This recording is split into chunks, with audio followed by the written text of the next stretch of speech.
पढ़ने जा रहे हैं relation between electric field intensity and electrostatic potential. Electric field intensity यानी कि कैपिटल ई और इलेक्ट्रोस्टैटिक पोटेंशियल यानी कि वी। हम ऑलरेडी इसके बारे में काफी कुछ अच्छे से जानते हैं कि इलेक्ट्रिक फील्ड क्या होती है, हमने पिछले चैप्टर में पढ़ा था, और इलेक्ट्रोस्टैटिक पोटेंशियल के बारे में हमने इस चैप्टर में काफी कुछ पढ़ रखा है, राइट। अगर मैं फॉर्मूला वाइज बात करूं तो इलेक्ट्रिक फील्ड का किसी भी चार्ज की वजह से, सपोज करिए कि एक पॉजिटिव चार्ज है यहां पर, पॉजिटिव चार्ज है यहां पर, राइट, तो इसकी वजह से जो इलेक्ट्रिक फील्ड होती है वो होती है के क्यू अपॉन में r square into r cap, where r is this distance मान लेते हैं, राइट। और इसी पॉइंट पे जब इलेक्ट्रिक स्टैटिक पोटेंशियल की बात करूंगा तो वो आएगा के क्यू अपॉन में आर, राइट। ये एक वेक्टर क्वांटिटी है और v क्या है, एक स्केलर क्वांटिटी है। सबसे पहले तो हम एक छोटा सा रिलेशन इन दोनों के बीच में समझते हैं, फिर हम आगे जाके फॉर्मूला इसको डिराइव करेंगे। इस टॉपिक को प्लीज बहुत ध्यान से समझिएगा क्योंकि ये काफी इंपॉर्टेंट टॉपिक है। अब सपोज कीजिए मैं इसके आगे कई सारे पॉइंट्स ले लेता हूं। सी, ये पॉजिटिव चार्ज है, इसकी वजह से इलेक्ट्रिक फील्ड हर डायरेक्शन में होगी, लेकिन फिलहाल मैं सिर्फ इस डायरेक्शन की बात कर रहा हूं। तो इस डायरेक्शन में जो इलेक्ट्रिक फील्ड होगी उसमें मैंने 3 पॉइंट कंसिडर कर लिए, P, Q और R। तो ये R1 है डिस्टेंस, ये डिस्टेंस R2 है और ये डिस्टेंस R3 है। क्लियरली मैं यहां से देख के कह सकता हूं कि R3 is greater than R2 is greater than R1। तो अगर मैं इस तीनों पॉइंट पे P, Q और R पॉइंट पे इलेक्ट्रोस्टैटिक पोटेंशियल निकालता हूं तो वो V is equal to k q upon में R1, V is equal to k q upon में R2 और V is equal to k q upon में R3 आ जाएगा। इस तरीके से इलेक्ट्रिक स्टैटिक पोटेंशियल आएगा, राइट। अब इस हिसाब से अगर मैं देखूं तो R3 सबसे ज्यादा बड़ा है यानी कि VR की वैल्यू सबसे छोटी होगी, और R1 सबसे छोटा यानी कि VP की वैल्यू सबसे ज्यादा होगी। यानी कि आप P से R तक जैसे जैसे आगे जा रहे हैं इलेक्ट्रोस्टैटिक पोटेंशियल की वैल्यू कम होती चली जा रही है। यानी कि if you move in the direction of electric field, this is the direction of electric field due to the positive charge, ये पॉजिटिव चार्ज की वजह से इस डायरेक्शन में इलेक्ट्रिक फील्ड जाएगी। तो इलेक्ट्रिक फील्ड की डायरेक्शन में अगर आप मूव कर रहे हो तो इलेक्ट्रोस्टैटिक पोटेंशियल जो है वो डिक्रीज होती रहेगी, राइट। इलेक्ट्रोस्टैटिक पोटेंशियल क्या होती रहेगी, डिक्रीज होती रहेगी, राइट। इस चीज को प्लीज बहुत ध्यान से याद रखिएगा कि V decreases in direction of electric field. Electrostatic potential जो है वो डिक्रीज करता है इन the direction of electric field. ये चीज को बिल्कुल ध्यान रखिएगा। अब हम ये समझते हैं कि what is the relation between E and V। तो लेट अस सपोज कि हम ये मानते हैं कि एक इलेक्ट्रिक फील्ड है इस तरीके से, this is a uniform electric field, और इस यूनिफॉर्म इलेक्ट्रिक फील्ड में एक चार्ज है, स्मॉल q चार्ज या q नॉट चार्ज ले लीजिए। लेट अस सपोज एक टेस्ट चार्ज है q नॉट चार्ज। तो ये q नॉट चार्ज क्योंकि पॉजिटिव है तो इसको इलेक्ट्रिक फील्ड जो है इस डायरेक्शन में लेकर जाएगी। The force on this charge will be in the direction of electric field, और वो कितना हो जाएगा, q not into E, right. अब इलेक्ट्रोस्टैटिक पोटेंशियल अगर मुझे पता करना है for this charge from point A two point B, ये A पॉइंट से B पॉइंट के बीच में मुझे इलेक्ट्रोस्टैटिक पोटेंशियल पता करना है। ये A से B तक मूव करके जा रहा है। आपको इस बात को ध्यान रखना है कि इलेक्ट्रोस्टैटिक पोटेंशियल में हमने क्या पढ़ा था, इस चीज को प्लीज ध्यान रखिएगा। इलेक्ट्रोस्टैटिक पोटेंशियल में हमने एक चीज पढ़ी थी कि जो भी चार्ज को मूव कराने के लिए वर्क डन देना पड़ेगा पर unit charge, that will be equal to the electrostatic potential difference. A और बी के बीच का इलेक्ट्रोस्टैटिक पोटेंशियल डिफरेंस जो होगा वो वर्क डन होगा, पहली बात by external, not internal, by external. ठीक है, इसको मैं भी समझाऊंगा और अच्छे से, लेकिन इतना समझ लीजिए एक्सटर्नल वर्क डन जो आप दे रहे हो divided by the charge that you are moving, जिस चार्ज को आप मूव करा रहे हो उस चार्ज से उसको डिवाइड करना है, राइट। तो हमने ये पढ़ा था V A B is equals to work done basically VBA, work done from A to B divided by Q naught. देखिए यहां से यहां तक ये B पोटेंशियल, ये A पोटेंशियल, तो VB माइनस VA, VBA क्या हो जाएगा, VB माइनस VA। तो वर्क डन A से B तक के लिए। अब ये वर्क डन किस तरीके से होगा, इस चीज को समझेगा। अगर मैं इस चार्ज को सिंपली छोड़ देता हूं तो इलेक्ट्रिक फील्ड इसको ले जाएगी, लेकिन this force will be an accelerating force, because electric field जो फोर्स लगाएगी वो इस चार्ज को एक्सेलरेट करेगा। एक्सेलरेट करेगा तो this will not be the work done that I Dzire, क्योंकि वहां पर यह बात कही गई थी इलेक्ट्रोस्टैटिक पोटेंशियल की डेफिनेशन में कि जो भी वर्क डन होगा वो उसकी काइनेटिक एनर्जी में कोई चेंज नहीं लाना चाहिए, यानी कि उसकी वेलोसिटी में चेंज नहीं होना चाहिए। तो अगर ये एक्सेलरेट हो रहा है तो वेलोसिटी में चेंज होगा, इसीलिए यहां पर एक ऑपोजिट डायरेक्शन में सेम अमाउंट का माइनस Q नॉट E का फोर्स लगेगा जो इसको बैलेंस करेगा, और अब ये charge with a constant velocity move करेगा A से B तक, राइट। तो जब ऐसा फोर्स लग रहा है जो कि इसको ऑपोज कर रहा है, तो that is my external force. ये है एक्सटर्नल फोर्स। ये तो इलेक्ट्रिक फील्ड की वजह से लग रहा था ऑलरेडी, लेकिन जो मुझे फोर्स लगाना पड़ा to move this charge with a constant velocity from A to B, A से B तक के एक कांस्टेंट वेलोसिटी के साथ में मूव कराने के लिए मुझे जो फोर्स लगाना पड़ा वो कितना था, माइनस Q नॉट E लगाना पड़ा।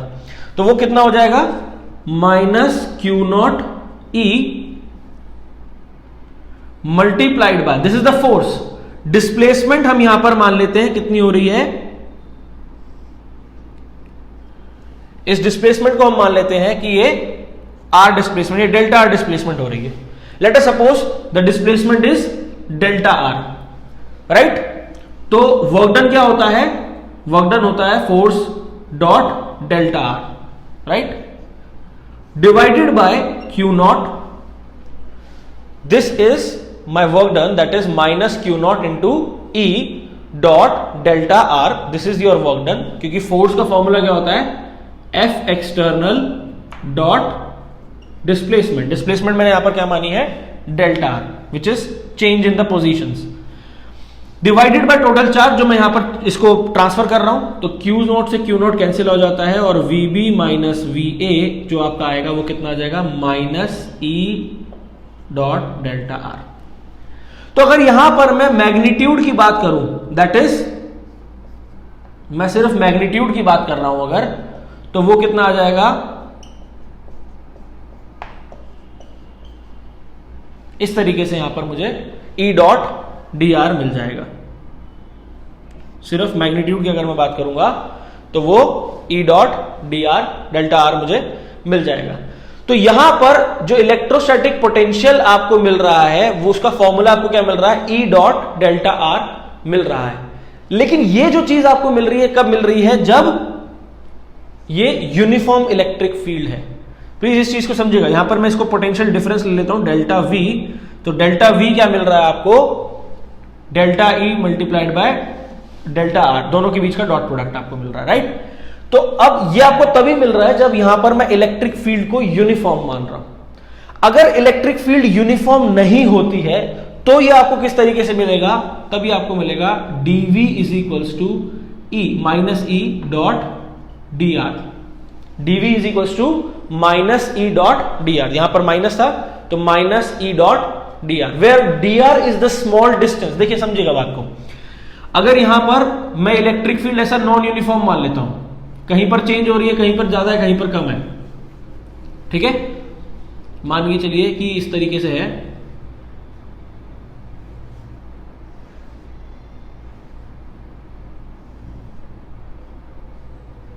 तो कहीं पर कम है, कहीं पर ज्यादा है, कहीं पर कम है, इस तरीके से नॉन यूनिफॉर्म इलेक्ट्रिक फील्ड है। तो जो dr है मैंने वो छोटा सा डिस्टेंस मान लिया, ये dr मान लिया मैंने, this is a small displacement. ये इतना छोटा डिस्प्लेसमेंट है जिसके अंदर इलेक्ट्रिक फील्ड मैं कांस्टेंट मान सकता हूं, राइट। तो उसके अंदर मैं इलेक्ट्रिक फील्ड कांस्टेंट मान रहा हूं, तो उसकी वजह से जो पोटेंशियल डिफरेंस आएगा वो भी छोटा सा पोटेंशियल डिफरेंस जो होगा वो कितना हो जाएगा minus E dot d are. अब अगर मुझे किसी एक पॉइंट से दूसरे पॉइंट के बीच में, ये एक पॉइंट है, ये दूसरा पॉइंट है, इसको ए ले लीजिए, इसको बी ले लीजिए, तो ए से बी तक के बीच में अगर मुझे कोई पोटेंशियल डिफरेंस पता करना है तो वो डेल्टा वी इसके लिए क्या हो जाएगा minus integration of E dot d are. आप प्लीज इस बात को ध्यान समझिएगा, यहां पर मैं इसको इस तरीके से क्यों लिख रहा हूं, क्योंकि मेरी इलेक्ट्रिक फील्ड कांस्टेंट है, तो मैं इस कांस्टेंट इलेक्ट्रिक फील्ड के अंदर मूव करूंगा तो ये सिर्फ मेरे को पोजीशन वेक्टर के अंदर जो चेंज आ रहा है उसको डॉट प्रोडक्ट करना है किसके साथ में, इलेक्ट्रिक फील्ड के साथ में, बिकॉज हर पोजीशन पर इलेक्ट्रिक फील्ड कांस्टेंट है। लेकिन यहां पर मुझे एक स्मॉल डिस्टेंस लेना पड़ रहा है, छोटा सा डिस्टेंस, जिसमें मैं इलेक्ट्रिक फील्ड को कांस्टेंट मान रहा हूं, बिकॉज हर पॉइंट पे इलेक्ट्रिक फील्ड कांस्टेंट नहीं है। इसी वजह से यहां पर जो इलेक्ट्रोस्टैटिक पोटेंशियल में डिफरेंस आ रहा है वो बहुत छोटा सा डिफरेंस में मान के चल रहा हूं, और this is the electrostatic potential for a very small distance. लेकिन अगर मैं इस दो पॉइंट्स के बीच में जो काफी दूरी पर है एक दूसरे से, मैं निकालना चाहता हूं इलेक्ट्रोस्टैटिक पोटेंशियल डिफरेंस, तो वो क्या करना पड़ेगा, इसी छोटे छोटे डिफरेंसेस को मैं क्या करूंगा, टोटल इंटीग्रेट कर दूंगा और मुझे इस तरीके से मेरे को फॉर्मूला मिल जाएगा। This is valid for everywhere, ये फॉर्मूला हर पॉइंट पर वैलिड है, लेकिन ये हर जगह वैलिड नहीं। ये कहां वैलिड है, सिर्फ जहां पर आपको इलेक्ट्रिक फील्ड कांस्टेंट मिल रखी है। जहां जहां पर इलेक्ट्रिक फील्ड कांस्टेंट है आप इस फॉर्मूले का इस्तेमाल करके वर्क कर सकते हैं, लेकिन जहां पर इलेक्ट्रिक फील्ड कांस्टेंट नहीं है वहां पर आपको इस तरीके से इस्तेमाल करना पड़ेगा। अब यहां से हम ऐसा बिल्कुल नहीं कह सकते हैं कि this electric field in magnitude is equal to d V upon में डी आर, क्योंकि कई बार ऐसा होता है कि लोग इस तरीके से कह देते हैं कि जो इलेक्ट्रिक फील्ड है वो डीवी अपॉन में डी आर हो जाएगा। इस तरीके से आप नहीं कर सकते, बिकॉज यहां पर एक डॉट प्रोडक्ट लगा हुआ है, राइट? क्या लगा हुआ है, डॉट प्रोडक्ट लगा हुआ है। तो हमें क्या करना पड़ेगा, कुछ अलग तरीके से इसको इस्तेमाल करना पड़ेगा। आइए समझते हैं। तो सबसे पहले अगर मैं इलेक्ट्रिक फील्ड वेक्टर को इस तरीके से लिख सकता हूं, ई एक्स आई कैप, ई वाई जे कैप और ई जेड के कैप। मैंने इलेक्ट्रिक फील्ड वेक्टर को उसके कंपोनेंट्स के फॉर्म में लिख लिया। ऐसे ही डी आर वेक्टर को भी मैं क्या लिख सकता हूं, d x I cap, D Y J cap and d Z के कैप। तो ये हमने इलेक्ट्रिक फील्ड लिख ली है उसके कंपोनेंट्स के अंदर, और डी आर को उसके कंपोनेंट्स के अंदर हमने यहां पर लिख लिया है। अब हम ये फॉर्मूला इस्तेमाल करेंगे यहां पर, dv is equals to minus E dot d r. इसके हिसाब से यहां पर इलेक्ट्रिक फील्ड के कंपोनेंट आते हैं ई एक्स आई कैप प्लस ई वाई जे कैप प्लस ई जेड के कैप, और डॉट प्रोडक्ट में डी आर के कंपोनेंट्स लिखते हैं डी एक्स आई कैप, डी वाई जे कैप प्लस डी जेड के कैप। तो इसको मैं ऐसा लिख सकता हूं कि minus E x D X, dot product में सिर्फ एक्स कोऑर्डिनेट वाले, जैसे सिमिलर एक्सेस वाले जो होते हैं कंपोनेंट्स, सिर्फ वही मल्टीप्लाई होते हैं डॉट प्रोडक्ट में, ये आपको पता होगा। तो ई एक्स डी एक्स प्लस मैं इस माइनस को भी अंदर सबके साथ में मल्टीप्लाई कर रहा हूं, तो यहां पर minus E x D x आया था, यहां minus E y d y आएगा, और यहां minus E z d z आएगा। तो ये डीवी की वैल्यू बनती है यहां पर इस तरीके से। अब हम क्या करेंगे, इस पूरी इक्वेशन को विद रिस्पेक्ट टू एक्स या फिर विद रिस्पेक्ट टू वाई या फिर with respect to z partially differentiate करेंगे।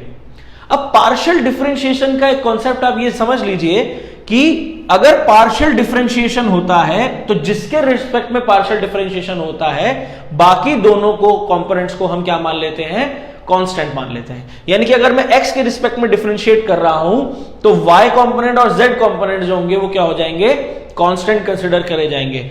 और जब ऐसा होता है, if y is constant, y is equal to constant है अगर, और z भी कांस्टेंट है और z is equal to constant है, तो dy और 0 हो जाएगा और dz भी क्या हो जाएगा, 0 हो जाएगा।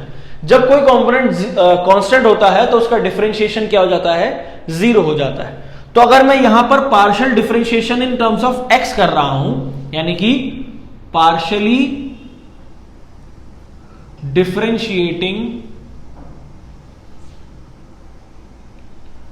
विद रिस्पेक्ट टू एक्स, तो यहां पर क्या हो जाएगा, del v by del x, और इसको मैं क्या लिख सकता हूं, माइनस ई एक्स, क्योंकि dx और डेल एक्स दोनों कैंसिल आउट हो जाएंगे, बाकी dy भी जीरो हो जाएगा और dz भी जीरो हो जाएगा, राइट। तो this is the formula for your relation between voltage and electric field, right. यहां पर हम सिर्फ x की टर्म्स में बात कर रहे हैं। ऐसा ही सिमिलरली मैं ऐसा भी लिख सकता हूं, सिमिलरली मैं इसको ऐसा भी लिख सकता हूं कि del v by del y is equal to minus E y, del v by del y is equal to minus E y. ऐसा मैं इसलिए कह रहा हूं जब मैं इसको पूरी इक्वेशन को पार्शियली डिफरेंशिएट कर रहा हूं y के टर्म्स में। जब मैं y के टर्म्स में पार्शियली डिफरेंशिएट करूंगा तो x वाला टर्म कांस्टेंट हो जाएगा और dx क्या हो जाएगा, जीरो हो जाएगा। ऐसे dz क्या हो जाएगा, जीरो हो जाएगा।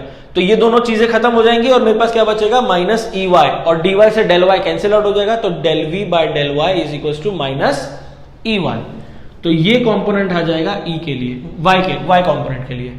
तो इसी तरीके से आपको अगर z कंपोनेंट के फॉर्म में लिखना है तो del v by del z should be equal to minus E z. इस तरीके से आप इसको लिख सकते हो। अब यहां पर आपको x कंपोनेंट भी मिल गया, y कंपोनेंट भी मिल गया और z कंपोनेंट भी मिल गया। तो यहां आप इसको इस तरीके से लिख सकते हैं, आप इसको इस तरीके से लिख सकते हैं।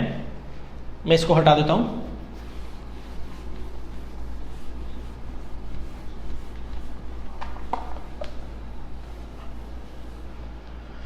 तो इलेक्ट्रिक फील्ड का हमने कंपोनेंट इस तरीके से लिखा था, electric field is equals to E x I cap plus E Y J cap plus E Z के cap.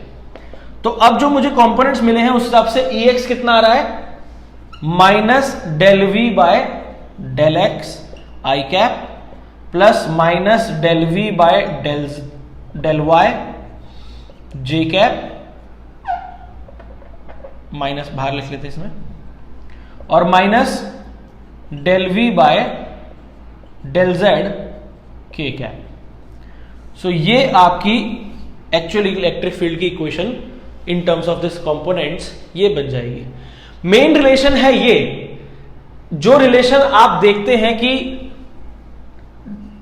Electric field is equals to d V upon में मैग्नीट्यूड में डीवी अपॉन में डी आर आता है, that is basically this relation. वो r की form में नहीं है, वो x की फॉर्म में है, उसको x की फॉर्म में लिख सकते हो। r की फॉर्म में इसलिए नहीं लिख सकते हो क्योंकि यहां पर ये किस फॉर्म में अवेलेबल है, डॉट प्रोडक्ट की फॉर्म में अवेलेबल है, तो डायरेक्टली ऐसा आप इसको नहीं लिख सकते हो।